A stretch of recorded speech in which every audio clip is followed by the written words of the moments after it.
BalconyTV. Hello there, Internet. It's John Ray with BalconyTV Austin, live in the music capital of the world. I am joined today by Dead Tree Duo. Their music is haunting in a beautiful way that will make you question everything. Guys, how you doing?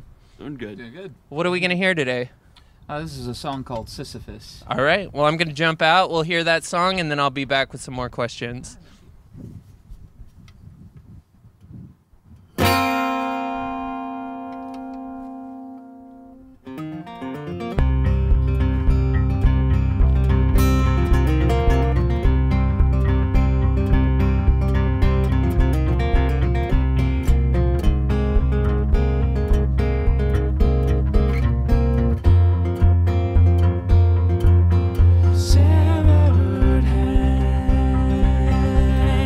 Severed hands, I swear they are. I can feel them. Another step, another step.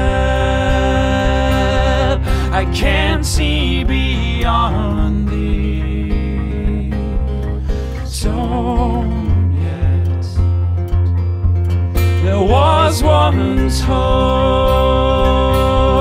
there was once hope that I could push the rock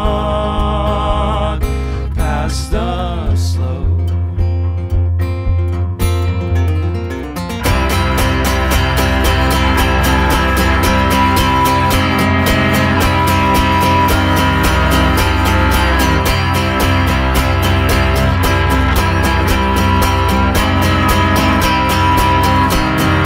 SISYPHUS, SISYPHUS, how do you turn your struggle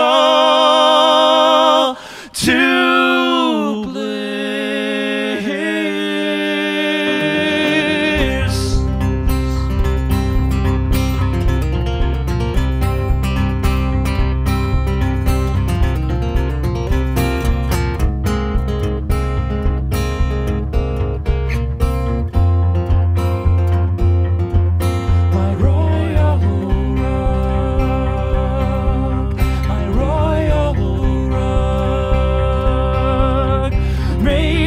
Dirt high wall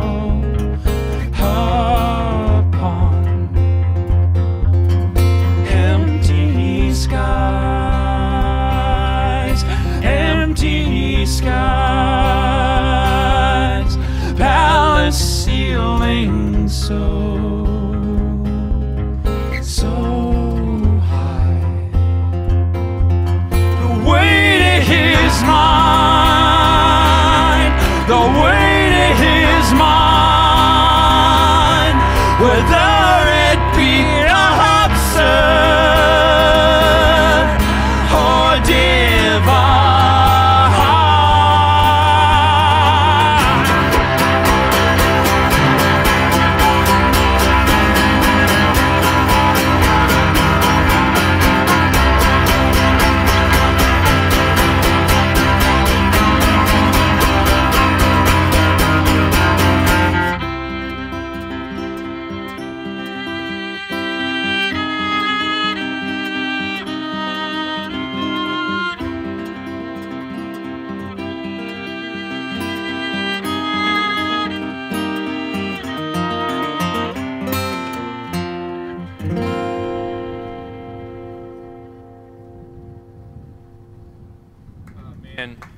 That was awesome. All right, so we might as well just jump right into the philosophical conversation that follows. If I've got my Greek mythology right, Sisyphus it was a king who was punished or compelled to kind of keep rolling this boulder up a hill over and over and over again, and it's kind of this metaphor for converting dark to light. Tell me about why is that a theme that you guys are exploring right now, and how do you think, what are some of your own boulders as it applies to your music and to your life? Well, you know, this song was written about Albert Camus' The Myth of Sisyphus, which uses the allegory of Sisyphus in, you know, questioning suicide, basically. Camus, being an absurdist, existentialist, believes that life is absurd. If life is absurd and full of pain, then why continue with existence? So the idea is to take ownership of your struggle, that even though it is a struggle, it is all you have, and it is yours. And that itself is meant to be empowering. So, I mean, I think that, you know, as far as anything directly for that song or currently, I mean, I think that can apply to anything in life. You know, we all have problems, we all have bills to pay, we all have loss, we all have gains. Ultimately, it's, you know, it's our task to go forward with that.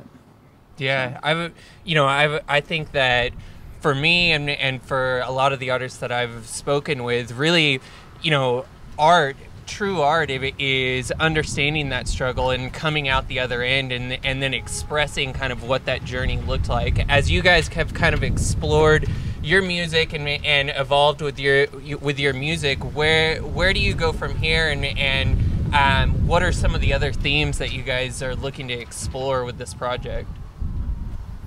Well, you know, we just really like to continue exploring what's possible on our two instruments. Thematically, you know, we're not about one particular theme or tying ourselves down or anything, but we just really like to just figure out what's possible with a cello and a guitar and two voices, and it seems like there's so many more possibilities than you would initially maybe think when you just see two guys get up with two instruments, and then all of a sudden wow, it can be really big, it can be dramatic, it can be interesting, you know. Yeah, no, for sure. I think it's an interesting dynamic. Now, it seems like you guys are drawing on a lot of the classical composers of yore, as they might say. Tell me some of your influences and kind of how you guys are trying to take that symphonic sound and boil it down to just two instruments. Well, my biggest classical music influence of all time is Bach, because he wrote the beautiful cello pieces. So that everyone knows that piece, almost everyone, and that's a just beautiful work by Bach, and so he's a huge influence on me. I also love French music a lot. It's interesting you talked about Camus. I'm deeply influenced by French classical music, Debussy and Ravel. I find their music beautiful. I believe AJ is a huge Stravinsky fan. Yeah. He likes the intensity. Yeah. He's the dark side. You know, you don't. I think that musicians a lot of times will explore all kinds of different influences, but the general public tends to, at least in my opinion, and correct me if I'm wrong, tends to kind of shy away from the classics. And I really like how you guys are kind of introducing some of those ideas in kind of an acoustic rock way that might be a little bit more palatable. Was that a conscious decision, or did you just kind of come into that? I think it's a natural result of our backgrounds and our instruments, but at the same time, it's a conscious decision. Yeah, we consciously try to bring in different elements from classical and rock and blues and folk, and just kind of bring them all into one melting pot, sort of. That's our concept. Great. Well, I really enjoyed the music. For people that want to learn more about you guys, more about the music, and kind of see your new album and where the project is headed, where can they find you online? They can find us at www.deadtreeduo.com. We're also on Facebook, Reverb Nation, SoundCloud? Yes. All right, SoundCloud. I always call it Sonic Cloud for some reason. SoundCloud. All right. Well, thank you so much for being here. This is Dead Tree Duo. Check them out online. I'm John Ray with BalconyTV Austin. It was really great to have you guys on the show. Thank you. Thank you. Thank you. BalconyTV.